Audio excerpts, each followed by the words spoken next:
A cidade agora, do outro lado tem alguém que vive sem saber que eu vivo aqui também. Lá, lá, lá, lá, lá. Se esse alguém soubesse que eu estou morando nesse lado da cidade, estou lhe procurando. Lá, lá, lá, lá, lá. Do outro lado da cidade, eu sei que a felicidade está. E ainda vou saber exatamente onde ela vive e vou pra lá. Desse lado da cidade não tem sol e tudo é muito triste, porque a alegria que havia em minha rua não existe. Eu vou mudar pro outro lado da cidade pra melhor lhe procurar. E só vou parar de andar pela cidade quando lhe encontrar. Lhe encontrar. A cidade agora, do outro lado tem alguém que vive sem saber que eu vivo aqui também. Lá, lá, lá, lá, lá. É do outro lado da cidade, Helena dos Santos, né? O Roberto Carlos gravou. E assim está começando Varela no Ar, o programa do Varela, diretamente de Fortaleza, Ceará. Hoje, sábado, 3 de setembro de 2011. E na direção geral do nosso programa, Lucas, Nayara, Mona Lisa, Antônio e Irene Varela, a família Varela. E ao nosso querido público, um cordial abraço, agradecemos a sua audiência, a sua atenção, o seu carinho. E antes de iniciarmos o nosso programa de hoje, nós queremos fazer as nossas indicações ao nosso querido público. Indicamos Varela Estética e Beleza, a clínica preferida das celebridades. Até as crianças se embelezam na Varela Estética e Beleza, a clínica mais querida, mais ungida, a clínica preferida de Fortaleza, Rua Oswaldo Cruz 1660, na Aldeota. Check-up, um programa para toda a família. O assunto é saúde e beleza. Na TV Diária, a TV do Nordeste, a nossa TV, domingo, às 20 horas, apresentação Natália Varela. 100% Jesus, o programa da missionária Natália Varela, domingo, às 22 horas até meia-noite, na Rádio Vida 102,9 FM de Fortaleza, Ceará. Jesus em primeiro lugar, na vida é assim. Vida News, o programa jornalístico da Rádio Vida 102,9 FM, notícias no seu horário de almoço, a partir do meio-dia, de segunda a sexta-feira, na Rádio Vida 102,9 FM de Fortaleza, Ceará. Jesus em primeiro lugar, na vida é assim, na apresentação da nossa querida jornalista, radialista, missionária e empresária Natália Varela. E a oração da Varela, quarta-feira às 18h30, na Varela Estética e Beleza, Rua Oswaldo Cruz 1660, entre Padre Antônio Tomás e Carolina Sucupira, na Aldeota. E veja também o caderno vivo do Jornal Diário do Nordeste, a página Check-up, que assina Natália Varela aos domingos. E depois das nossas indicações, ao nosso querido público que nos acompanha, nossos irmãos, nossas irmãs, na paz do Senhor. E no nosso programa de hoje, nós queremos falar sobre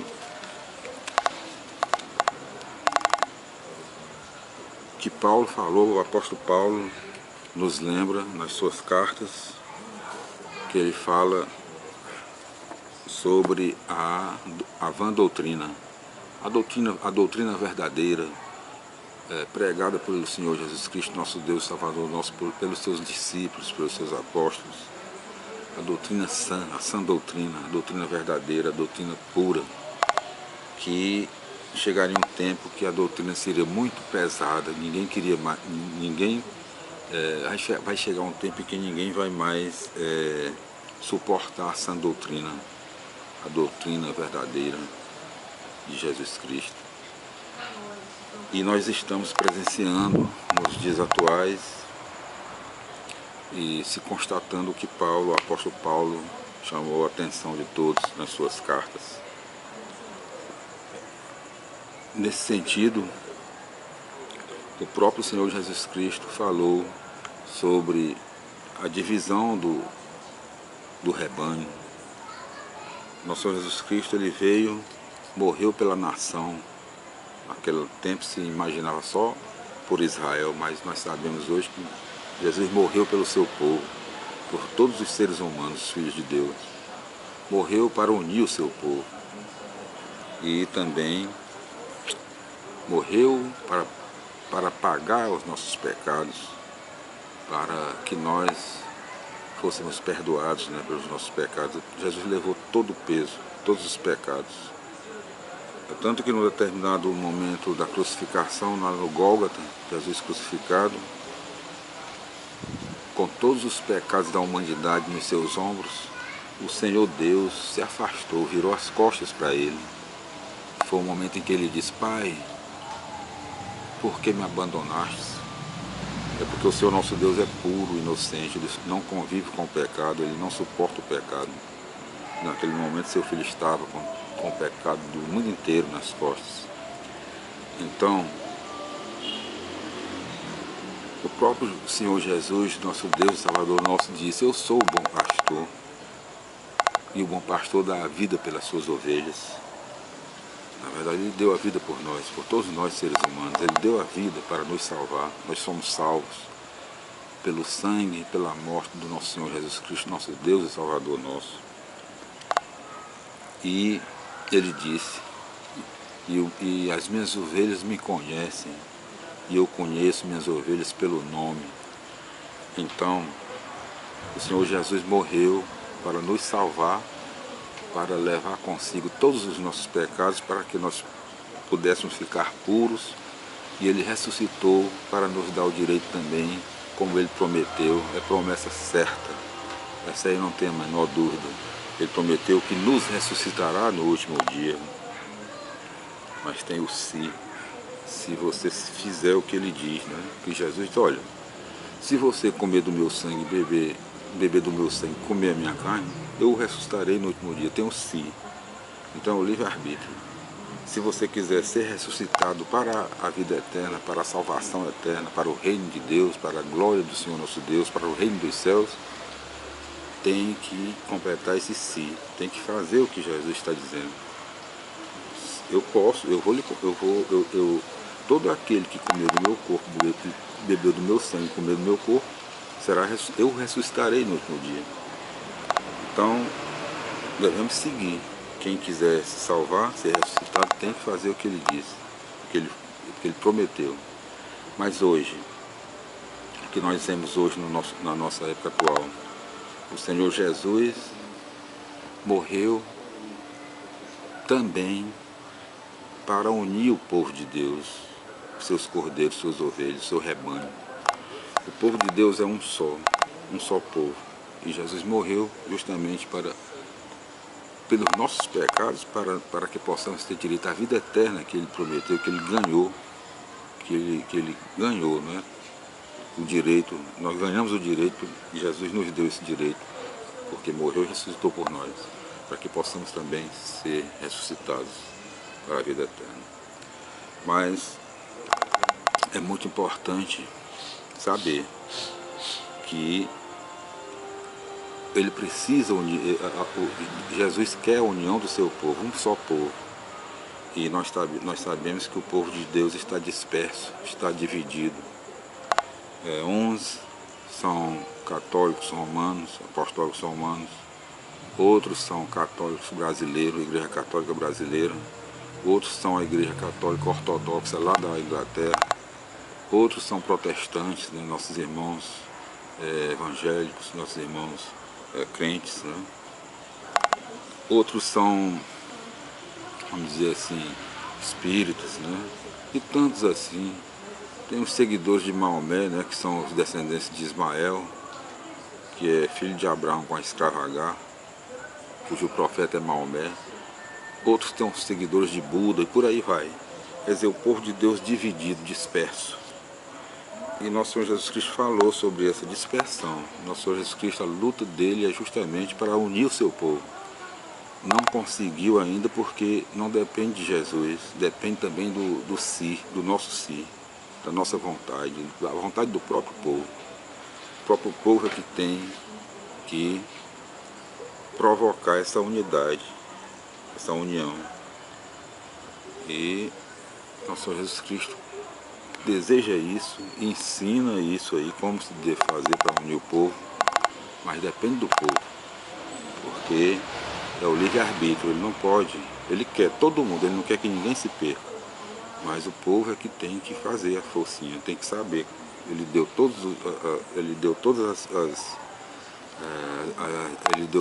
ele ensinou o caminho, como se deve conseguir a unidade, e inclusive ele fala também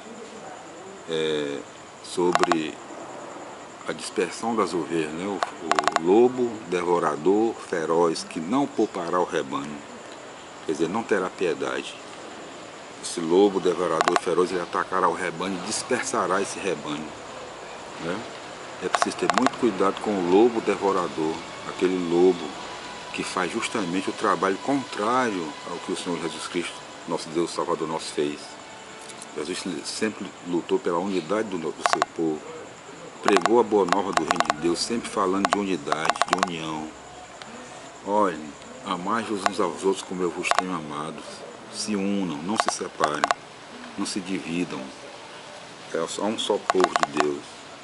E o lobo devorador, que até Pedro também fala nas suas cartas, né? Os falsos mestres, falsos doutores. Se você notar que eles trabalham justamente pela dispersão, pela divisão, então são esses aí. Então, aquele que trabalha pela unidade do povo, aquele sim, aquele é a ovelha de Jesus, que Jesus disse, os meus cordeiros reconhecerão a minha voz.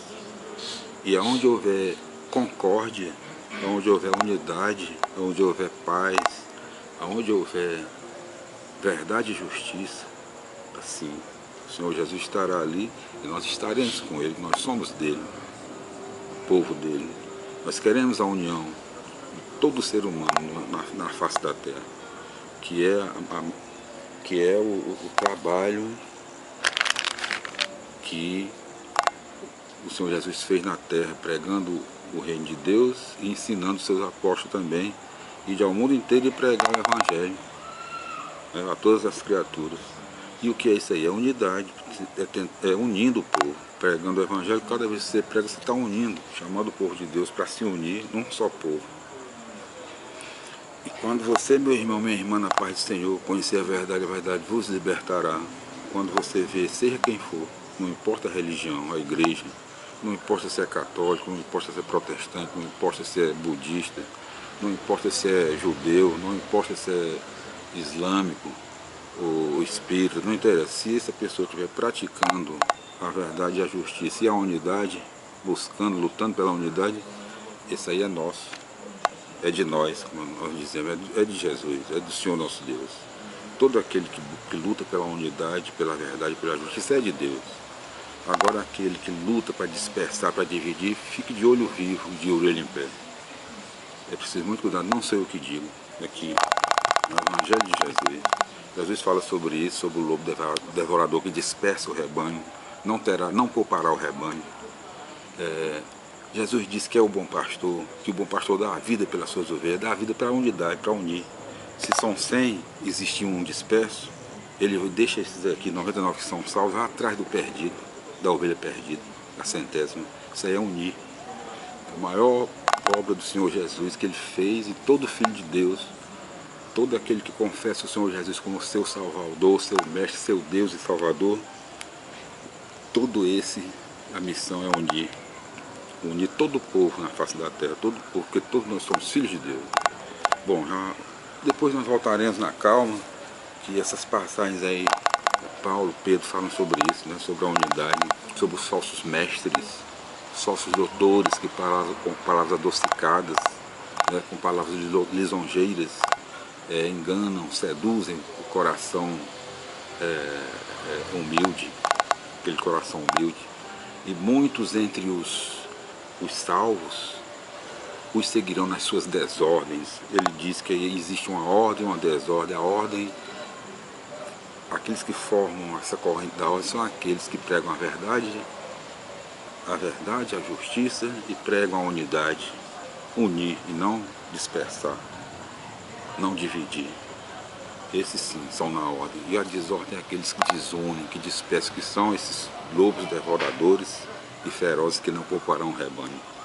Portanto, meus irmãos e minhas irmãs, na paz do Senhor, conhecer a verdade vos libertará. Vamos meditar sobre o assunto, vamos falar com nossos amigos, com todos nós, que nós não queremos, nós queremos a felicidade e o reino de Deus, que só vem através da unidade. Uma só igreja unida. É através da unidade que o reino vem. E no final dos tempos será assim. Então, são muitos seres humanos aí encarregados desse. Todos nós somos responsáveis. Nós não, a divisão, a desunião, a desigualdade, a dispersão para lá, outro para cá, um pensando uma coisa, outro pensando outra. Vamos nos unir na verdade verdadeira, que é o Senhor Jesus Cristo, nosso Deus, Salvador nosso. Voltaremos depois, né, com esse e outros assuntos, né? Então, o Senhor nos abençoe e nos guarde, o Senhor nos mostre a sua face e se compadeça de nós. O Senhor volva o seu rosto para nós e nos dê a paz. Tudo de bom, fiquem com Deus. Até o nosso próximo encontro, se Deus quiser.